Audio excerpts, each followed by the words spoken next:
புகழ்பெற்ற மதுரை அவனியாபுரம் ஜல்லிக்கட்டு போட்டி தொடங்கியுள்ளது. அதன் நேரடி காட்சியை நாம் பார்த்துக் கொண்டு வருகிறோம். வாடிவாசலில் இருந்து அவிழ்த்து விடப்பட்ட காளைகளை தீரத்துடன் வீரர்கள் அடக்கி வருகின்றனர். தமிழர்களின் வீர விளையாட்டான ஜல்லிக்கட்டு பொங்கல் பண்டிகையொட்டி நடைபெற்று வருகிறது. இது குறித்த முழு விவரங்களை வழங்க செய்தியாளர் அருண் நம்மோடு இணைப்பில் காத்திருக்கிறார். அருண், வணக்கம். விவரங்கள். வணக்கம் நவீனா.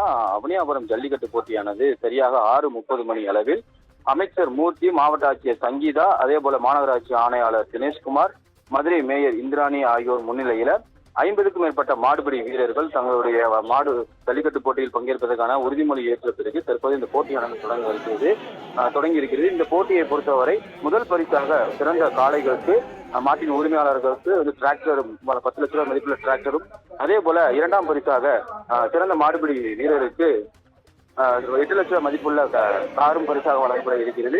தற்போது இந்த போட்டியை பொறுத்தவரை 1100 ஜல்லிக்கட்டு காளைகளும் 900 மாடுபிடி வீரர்களும் தற்போது போட்டியில் பங்கேற்க இருக்கிறார்கள். முதல் சுற்றுக்கு மஞ்சள் நிற பனியன் அணிந்து 50க்கும் மேற்பட்ட மாடுபிடி வீரர்கள் தற்போது முதல் சுற்றில் களம் கண்டு வருகிறார்கள். தற்போது 20க்கும் மேற்பட்ட மாடுகள் அவிழ்விடப்பட்டு ஜல்லிக்கட்டு போட்டியானது விறுவிறுப்பாக நடைபெற்று வருகிறது. எண்ணற்ற பரிசு பொருட்களும் மேடையில் குவிக்கப்பட்டிருக்கிறது. குறிப்பாக அண்டா, பொங்கல் பானை, இலவச வேட்டி சட்டை, அதே போல மிக்சி, கிரைண்டர், குக்கர் உள்ளிட்ட பல்வேறு எண்ணற்ற பரிசு பொருட்களும் தற்போது இந்த மேடையில் தற்போது அடுக்கி வைக்கப்பட்டிருக்கிறது. ஒவ்வொரு மாடுக்கும் அதே போல மாடுகளை கடக்கக்கூடிய மாடுபிடி வீரர்களுக்கும் பரிசு பொருட்கள் வழங்கப்பட்டு வருகிறது. தற்போது ஜல்லிக்கட்டு போட்டியானது மாலை 6 மணியுடன் நிறைவடையும் எதிர்பார்க்கப்பட்டு வருகிறது. ஜல்லிக்கட்டு போட்டியை பொறுத்தவரை வெகு விமர்சையாக நடைபெற்று வருகிறது. மேலும் பாதுகாப்பு பணியில் 2000க்கும் மேற்பட்ட காவல்துறையினரும் ஈடுபட்டிருக்கிறார்கள்.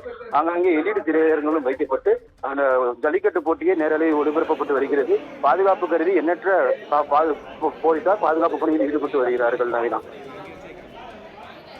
விவரங்களுக்கு நன்றி அருண்.